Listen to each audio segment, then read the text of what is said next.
Olá, meus amigos, tudo bem? Bem-vindos a mais um vídeo do Mapeando Resumos. Hoje, tratando sobre direito processual penal, vamos falar de ação penal.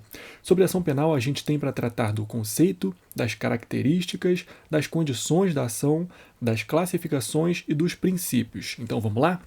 Sobre o conceito de ação penal, o que a gente tem para dizer? Qual é o conceito de ação penal majoritariamente definido pela doutrina?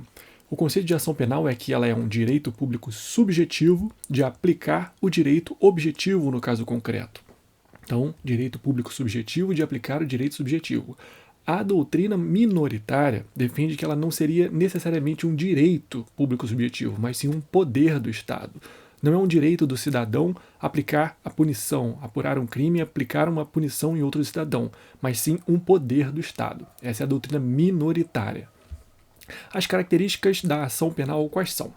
Ela é um direito subjetivo, como eu disse para a doutrina majoritária, né? É um direito autônomo, é um direito abstrato, um direito determinado, um direito específico. Sobre lide a gente vai falar. Por que ele é um direito subjetivo? Porque ele é um direito de exigir do Estado juiz a aplicação do direito objetivo, ou seja, da lei penal e da lei processual penal. Por que ela é um direito autônomo?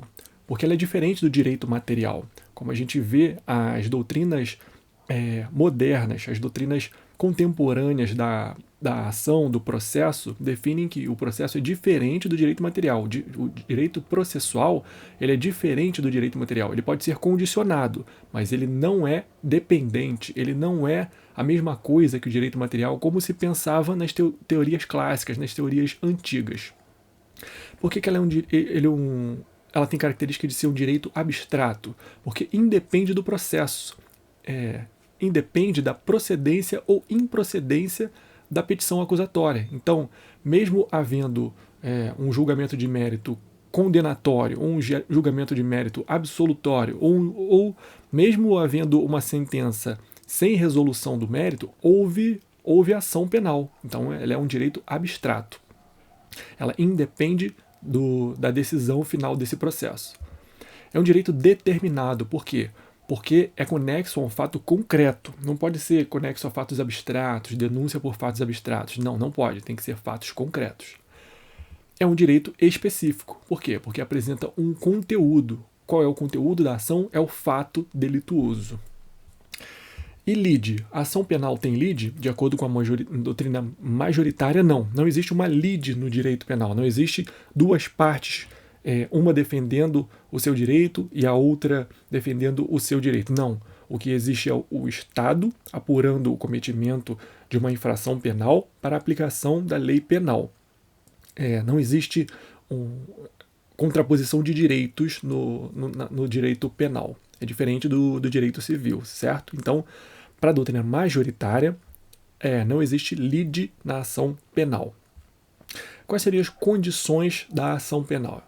As condições, existe uma grande divergência doutrinária aqui, quais seriam as condições, mas eu vou falar da doutrina majoritária e de um doutrinador específico que é Aury Lopes Júnior. Para a doutrina majoritária, as condições da ação penal são legitimidade e interesse. Legitimidade e interesse. A legitimidade pode ser ordinária ou extraordinária, e o interesse é o interesse de agir, que se divide em necessidade, adequação e utilidade. O interesse necessidade seria, para a doutrina majoritária, dispensável. O interesse adequação. Por que o interesse necessidade é considerado pela doutrina majoritária dispensável? Porque ele é in re ipsa. A necessidade na ação penal é in re ipsa, do próprio fato. Adequação ao fato concreto. E utilidade. Qual seria a utilidade dessa ação penal? Desses três atributos do interesse, a gente tem uma divergência bastante interessante, um questionamento bastante interessante da doutrina, que seria a prescrição em perspectiva. O que é prescrição em perspectiva? Que a doutrina aceita e a jurisprudência não aceita. É aquela prescrição que o juiz sabe que vai acontecer, o processo está em andamento, o juiz sabe quanto demora, quanto dura um processo, e ele já viu o Ministério Público e o juiz já viram que aquele processo vai prescrever. Necessariamente vai prescrever por causa do andamento normal dos processos brasileiros. Então, a doutrina defende que, nesse caso, não há interesse na manutenção dessa ação, não há interesse, não há necessidade, não há adequação, não há utilidade na manutenção desse processo. Então, o juiz já deveria, desde já, declarar essa prescrição, a prescrição em perspectiva. Só que a jurisprudência não aceita. A jurisprudência não aceita. Então, para provas e concursos, devemos considerar que a prescrição em perspectiva não é aceita no direito brasileiro. Não é porque o andamento normal dos processos dura X tempo e esse processo parece que não vai chegar lá que o juiz pode declarar a prescrição do processo. Então, para a jurisprudência, não aceita. E Aury Lopes Júnior? O que o Aury Lopes Júnior considera como condições genéricas da ação? Ele considera como condições genéricas a prática de fato aparentemente criminoso, tem que haver um fato aparentemente criminoso, e a punibilidade concreta daquele agente. Essas são as duas condições genéricas para ele. A justa causa é uma divergência também. Há uma divergência doutrinária do que seria a justa causa para as condições da ação. Alguns doutrinadores dizem que ela integra o interesse, a justa causa integraria o interesse de agir. Alguns doutrinadores defendem que ela seria uma condição autônoma, além das duas, além da legitimidade e do interesse. E alguns doutrinadores eles defendem que a justa causa é um elemento da ação e não uma condição. Então, a justa causa seria um elemento, algo inerente à ação penal e não uma condição para a existência dela. Lembrar da justa causa duplicada. O que é justa causa duplicada? É aquela que se exige na lavagem de capitais, no crime de lavagem de capitais. Exige-se a justa causa para o crime de lavagem e para o crime antecedente que gerou os recursos que são lavados pelo crime de lavagem de capitais, ok? E também existem as condições específicas. Quais são as condições específicas? Aí cada ação vai ter a sua. Por exemplo, a representação nos crimes em que a condição, os crimes em que a ação penal é condicionada à representação, a requisição do ministro da Justiça, há crimes em que a ação penal é condicionada à requisição do ministro da Justiça, as provas novas em inquérito policial arquivado para a propositura de uma nova ação, as provas novas em caso de impronúncia pelo juiz lá no tribunal do júri, laudo pericial no crime de propriedade imaterial, qualidade de militar da ativa para o crime de deserção. Então, existem várias condições específicas. Cada crime pode ter a sua condição específica para a sua ação penal, ok? Então, lembrar também da diferença entre condição de procedibilidade com D de dado, condição de prosseguibilidade com G de guarda e condição objetiva de punibilidade. Qual é a diferença entre elas? A condição de procedibilidade com D de dado é o que a gente está falando aqui. São as condições da ação. São as condições de se propor uma ação, de que essa ação prospere, que ela seja aceita pelo juiz. A condição de prosseguibilidade com G de guarda é diferente. Ela se exige quando a ação já existe, a ação já foi intentada, a denúncia já foi aceita pelo juiz, só que falta algum elemento para que essa ação prossiga. Então, essa é uma ação de prosseguibilidade. E existem as condições objetivas de punibilidade. Por exemplo, para a doutrina majoritária, o lançamento em crimes tributários.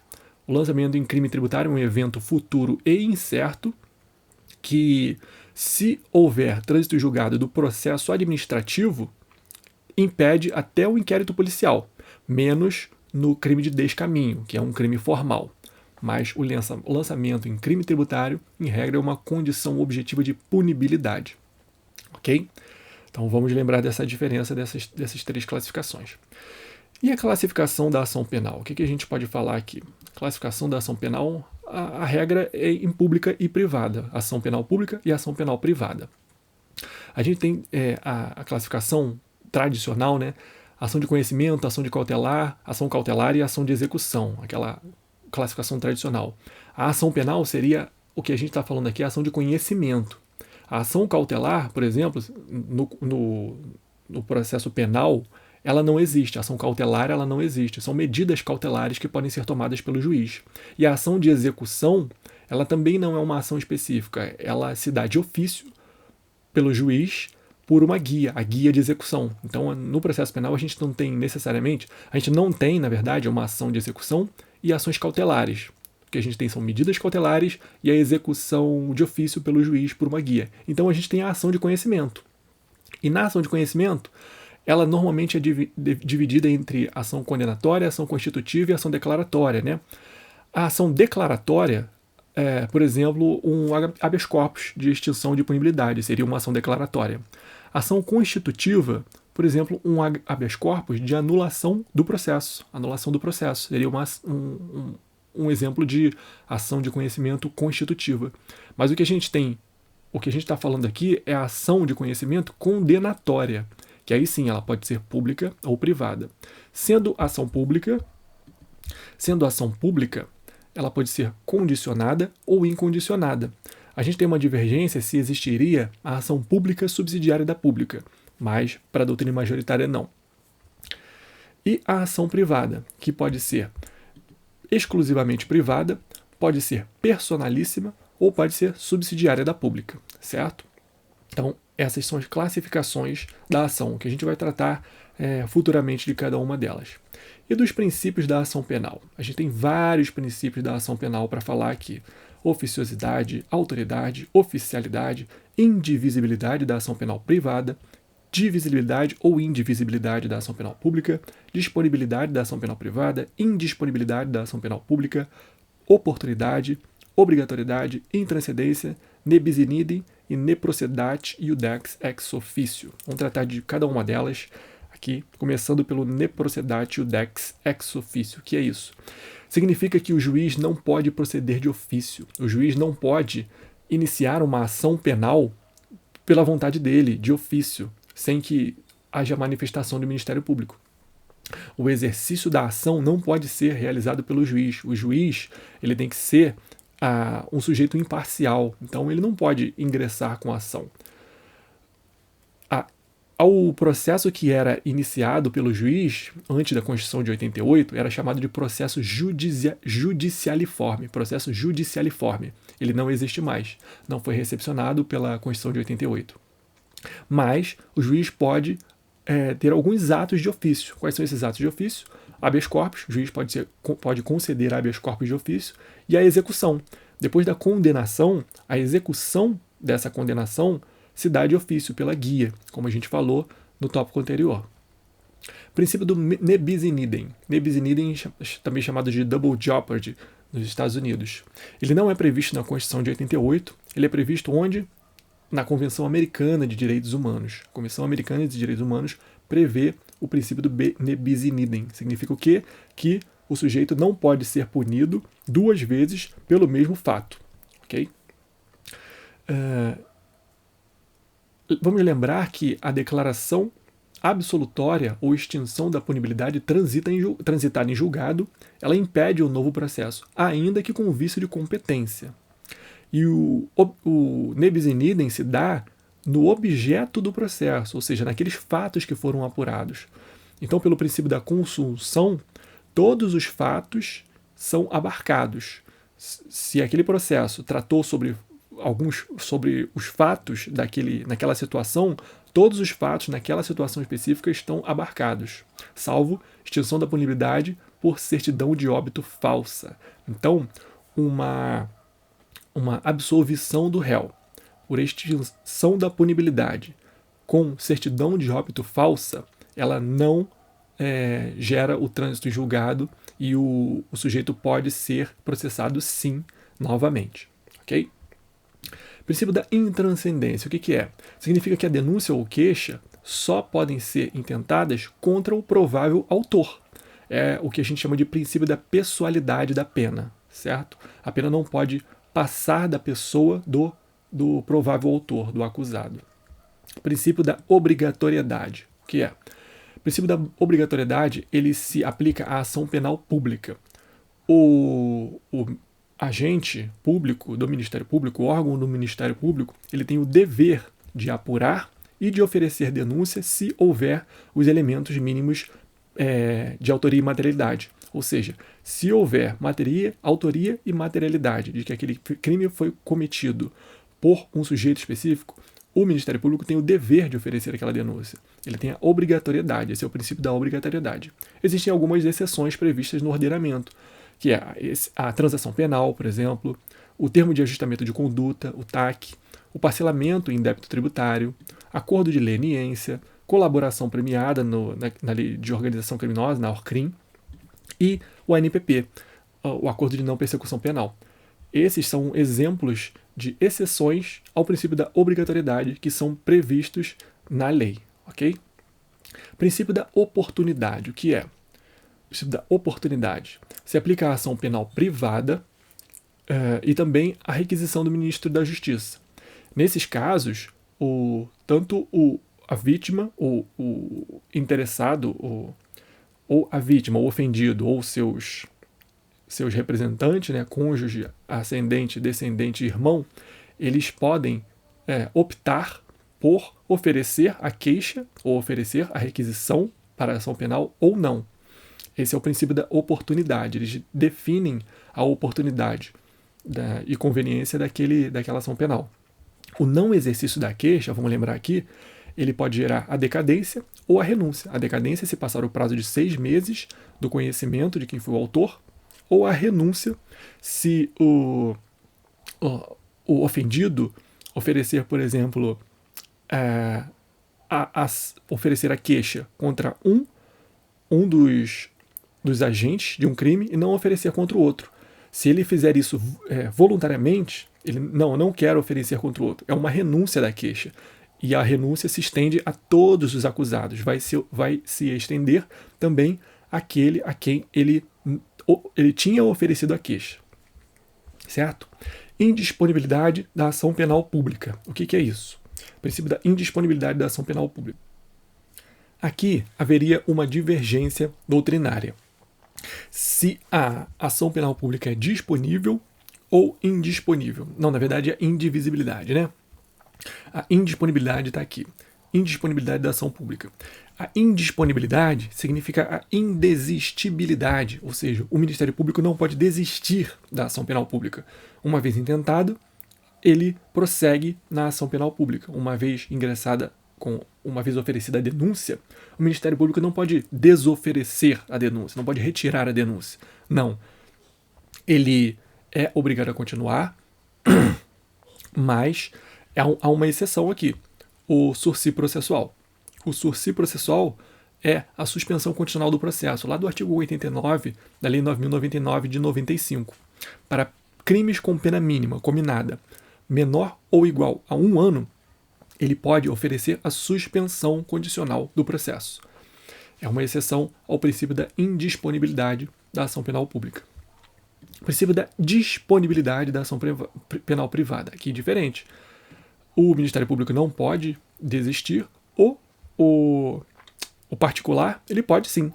Por perdão da vítima, a vítima pode perdoar, deixa eu corrigir aqui, a vítima pode sim perdoar o agente do crime por perempção, ou seja, aquela queixa que foi oferecida por 3 vezes e o particular não continuou com aquela ação, e conciliação, termo ou desistência em crime contra a honra de competência do juízo singular.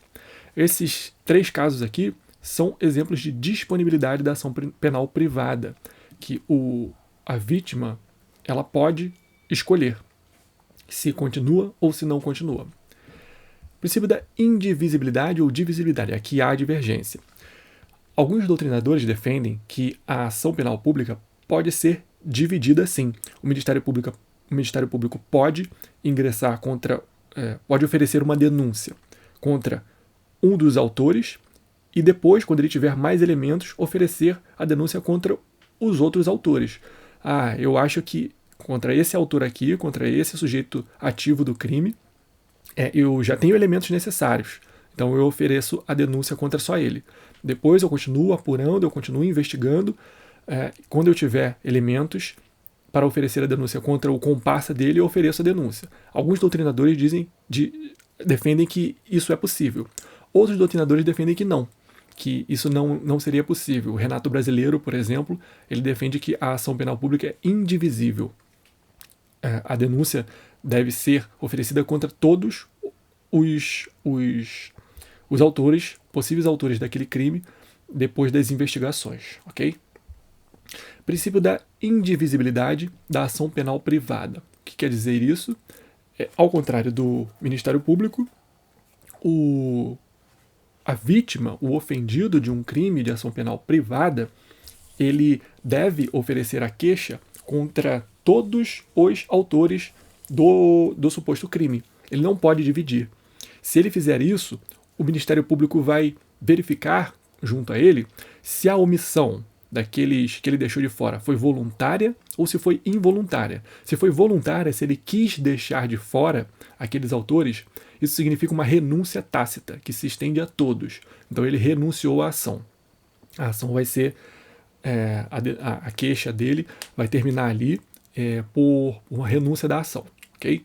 Todos vão ser declarados, o processo vai ser finalizado sem julgamento de mérito por renúncia da ação. Na verdade, com o julgamento de mérito, eles vão ser, vai ocorrer a extinção da punibilidade, né? Se a omissão foi involuntária, se ele não sabia que tinha outro autor, por exemplo, ou se ele esqueceu de escrever o nome de outro autor lá na denúncia, por exemplo, aí a vítima vai ser intimada para aditar aquela queixa, certo? Então, no caso de omissão voluntária, houve renúncia tácita, que se estende a todos. No caso de omissão involuntária, ele vai ser intimado para aditar aquela queixa e adicionar aqueles que ele deixou de fora. Se não fizer isso, ocorre a renúncia ou o perdão. Renúncia, se foi antes do oferecimento da queixa, perdão, se foi depois, se o seu processo já está em andamento, né? E a renúncia para um se estende para todos do processo. Oficialidade significa o quê? Que o processo é oficial, ele é tratado por autoridades oficiais, pelo Ministério Público, pelo órgão do Ministério Público, pelo juiz, que são órgãos oficiais da República Democrática do Brasil. Princípio da autoridade, que as autoridades que tratam desse processo são autoridades públicas. E princípio da oficiosidade, significa que uma vez iniciado o processo, o andamento, quem vai dar o andamento dele é o juiz. O juiz vai intimar as partes para oferecerem o rol de testemunhas, o juiz vai marcar a data da audiência de instrução e julgamento, vai marcar a data do interrogatório e ele vai tocando o processo pelo princípio da oficiosidade. O processo continua de ofício, ok? Então esses são os princípios mais importantes da ação penal. A gente falou aqui de bastante coisa, conceito, né? Falamos das características. Espero que tenha ajudado aí, espero que tenha sido útil para vocês, para o estudo. Sei que essa é uma série bem resumida, como eu sempre digo, é uma série bem objetiva para quem está numa reta final de um concurso, para quem vai fazer uma prova. Então, recomendo que, se você nunca estudou essa matéria, que procure por alguma aula, por algum PDF de cursinho, por algum livro de doutrina, para se aprofundar, porque é uma matéria muito importante, muito rica, com muitos detalhes. Eu pincelei aqui o que eu acho de mais importante desse material, desse assunto, né?